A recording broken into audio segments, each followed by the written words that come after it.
Make a quick statement on the national government, Nairobi County Government Cooperation Agreement, that on the 17th of February 2026, the national government and the Nairobi City County Government signed a cooperation agreement pursuant to Article 189 of the Constitution of Kenya and Section 6 of the Urban Areas and Cities Act. This agreement gives effect to a statutory requirement that has existed for over a decade, which provides that the two levels of government shall enter into a structured framework for the performance of functions and delivery of services for the people of Nairobi City. Nairobi is not only a county government under Article 176 of the Constitution, it is the capital city of the Republic of Kenya. It hosts the seat of the national government, diplomatic missions, international institutions, and remains the economic heartbeat of our nation. Effective governance of the capital city requires a structured cooperation between the two levels of government. This is not a transfer of functions. The agreement does not in any way invoke Article 187 of the Constitution and does not transfer any constitutional mandate from the Nairobi City County government to the national government. The county government retains in full constitutional authority. This framework is anchored strictly into the intergovernmental cooperation under Article 189 and Section 6 of the Urban and Cities Act. Attempts to equate this lawful cooperation with past arrangements that involve transfer of functions are inaccurate and misleading. The focus is service delivery and not politics. The cooperation agreement targets critical areas that directly affect Nairobi people, including solid waste management, roads and urban mobility, street lighting, markets, and SMEs infrastructure, not forgetting housing-related infrastructure, water and sanitation services, and environmental rehabilitation. These are not abstract constitutional debates. These are everyday realities affecting families, traders, commuters, and businesses across all the 17 constituencies whose members of parliament are represented here, most of them. Some have given their polite apologies. Public funds must be protected. All financing under framework remain subject to the PFM Act, parliamentary oversight, audit by the Auditor General, and the public participation requirements. Transparency and accountability are not optional. They are mandatory. And as a House, the Senate, we continue to do our oversight to all the 47 counties. As members of parliament, we will support what works, question what must be clarified, and ensure that implementation delivers measurable outcomes. Nairobi deserves progress. Development of the capital city shall not and should not be stalled by partisan posturing or constitutional mischaracterization. Capital cities across the world operate through structured collaboration between the national and city administrations. Nairobi must not and will not be denied the same opportunity to modernize, compete globally, and provide dignified services to its residents. Our position is clear. Uphold the Constitution, strengthen devolution, accelerate development, protect public resources, deliver for the people of Nairobi. Before us is Honorable Felix Jalango, Member of Parliament Langata, Senator Tabitha Mutinda, representing Nairobi County nominated Senator, Senator Karen Nyamu, representing Nairobi County nominated Senator, Senator Hamida Kibwana, representing Nairobi County nominated Senator. We have Honorable Orero representing Kibra County. We have Honorable TJ Kajwang representing the constituency of Ruaraka. We have Honorable Esther Pasaris representing the great county of Nairobi. We also have my great brother, Honorable Wakili Anthony Oluoch, representing the great constituency of Mathare.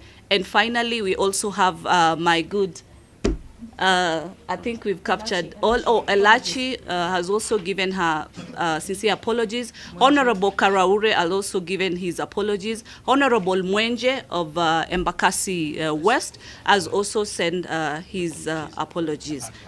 Thank you so much. And Honorable Aladwa, the chair of ODM representing Makadara constituency, has also extended his apology for not being here. But we are all together in support of this agenda. Thank you. Yes, we are consulted as leaders in Nairobi. You know, we are still struggling with Public Participation Act. It is still on the cards. A bill has been presented. We are working on it to exactly define what then becomes the nature and the architecture of public participation. This bill, this formation and the policy has been worked out thoroughly by the executive, and the executive has given sectorial public participation at the grassroots. But as to whether the legislature has conducted public participation to the extent that Nairobi leaders have been to the extent that Nairobi leaders have been sufficiently involved, it suffices for the for the threshold of public participation that we have. Number two, oversight is a constitutional prerogative of Parliament together as Parliament. Everybody. In fact, sometimes I hear people say opposition and government and so on. There is no such thing in the Constitution as we have as government and opposition. It behoves everyone in Parliament to carry out that function of oversight.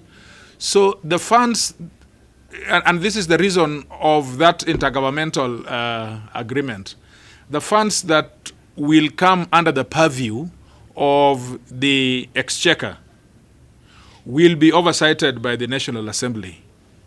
The funds that will come under the purview of the Senate and operational issues will be oversighted by the Senate, because as you know that the Senate is given a mandate of dealing with issues concerning counties in devolution. So there is no prevarication in this issue. It is very clear, and oversight is important. Let me tell you, you have traveled across the world. You go to New York, you go to the major metropolis. There is no metropolis which runs on its own without the support of the central and the executive.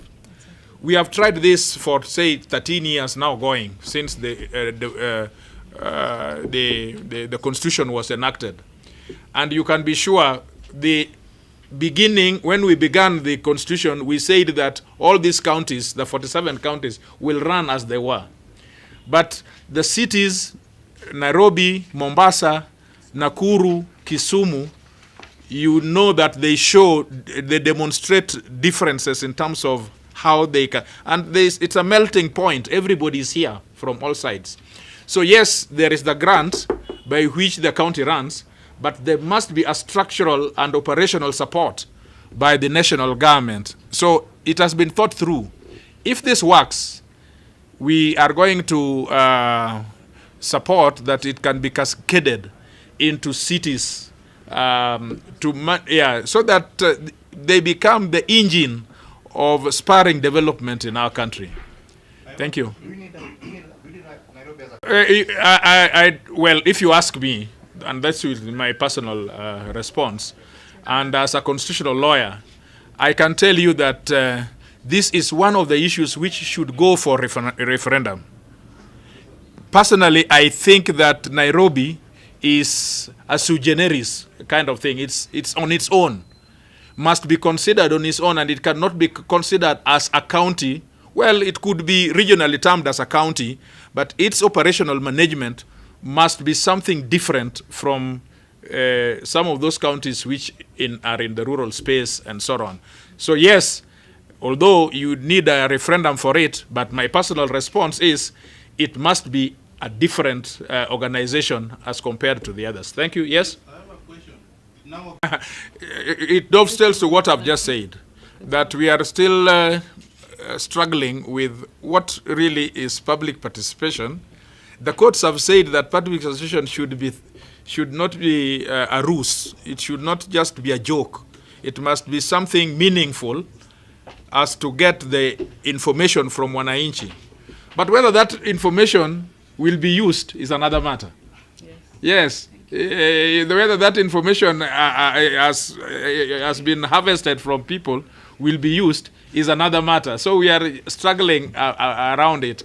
And the point we make today, somebody is out there confusing wananchi, that it is transfer of function, that Sakaja has now just been rendered useless, he is supposed to go home, that people are bringing NMS in Nairobi. Far from the truth. This is a reinforced, robust, it is helping to create Nairobi in a space. And I really, honestly, want to thank Hechi, the president, because to think through, that has not happened before. You remember the other regime thought through but brought in NMS, and you know how NMS brought down, could not work functionally because of inter-dysfunctional mechanisms.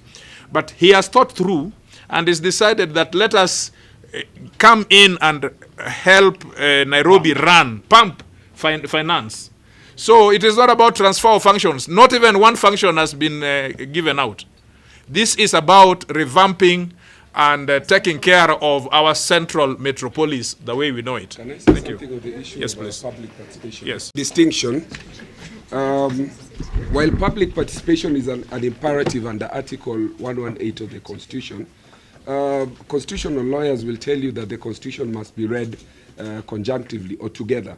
If you read section Article 6.2 of the Constitution, it says that the national and the county government will operate on the basis of mutual cooperation and interdependence.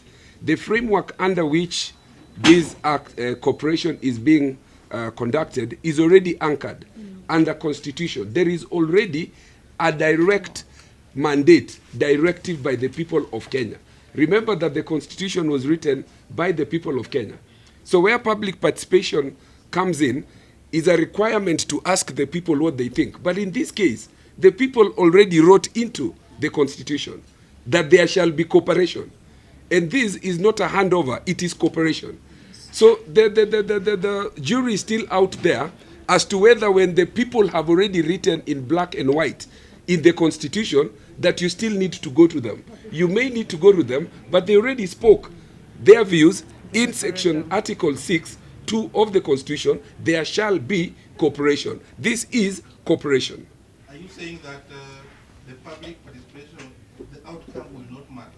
No, I'm not saying it will not matter, but I'm saying that even as we urge public participation, please put at the back of your mind that the very same people already spoke in black and white and said, please cooperate. And the government and the county are cooperating. Thank you. Good. We welcome you for lunch. The statement is... No, you cannot say Jalamo will deal with that lunch. There is a soft copy. We are here to make a quick statement on the national